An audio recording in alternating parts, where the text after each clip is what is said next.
La anatomía humana comprende distintos planos, ejes, posiciones y movimientos para facilitar la identificación del cuerpo humano. La posición anatómica básica es erguida, junto con las palmas de las manos mirando hacia el frente y los pulgares mirando hacia afuera. Podemos identificar tres planos y ejes. El primer plano es el sagital. El plano sagital divide al cuerpo humano en dos mitades, la mitad izquierda y la mitad derecha.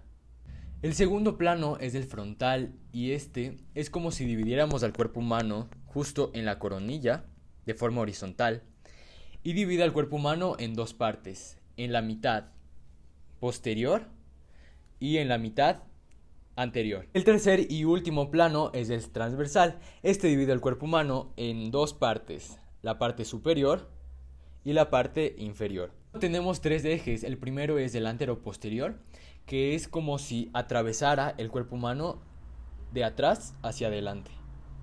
Luego tenemos el eje vertical o longitudinal, que se dirige de arriba hacia abajo, de esta forma. Por último tenemos al eje transversal, que se dirige de lado a lado. También tenemos varios términos de orientación, entre ellos el craneal o cefálica, que se refiere a lo que está más superior, lo que está más cerca de la cabeza. Por ejemplo, el tórax es más craneal con respecto al abdomen. Tenemos el término caudal, que se refiere a lo que está más cerca de la cola. Por ejemplo, esta vez el abdomen es más caudal con respecto al tórax. Tenemos el término proximal, que se refiere a lo que está más cerca de la raíz del origen del miembro. Como por ejemplo, el hombro es lo más proximal que existe.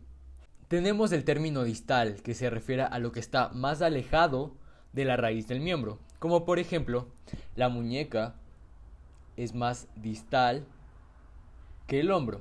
También tenemos el término ventral, que se refiere a lo que se encuentra en la parte anterior del cuerpo. Como por ejemplo, la nariz se encuentra en la parte anterior del cuerpo humano. También tenemos el término dorsal, que se refiere a lo que está ubicado en la parte posterior del cuerpo. Como por ejemplo, la escápula, que se encuentra en la parte posterior del cuerpo. Tenemos el término interno o medial, que se refiere a lo que se encuentra más cerca de la línea media del cuerpo, como por ejemplo, el ombligo es medial. También tenemos el término externo o lateral, que se refiere a lo que está más lejos de la línea media del cuerpo, como por ejemplo, las caderas son más laterales que el ombligo.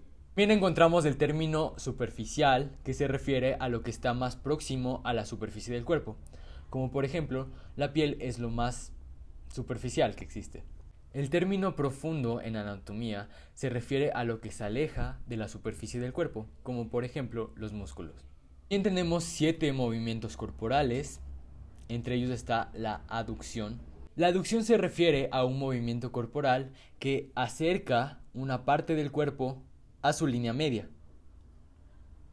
La abducción, cuando una parte del cuerpo se aleja de la línea media.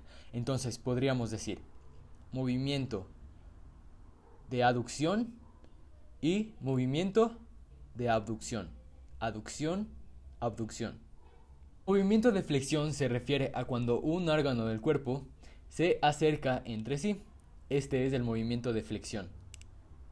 Movimiento de extensión, al contrario, aleja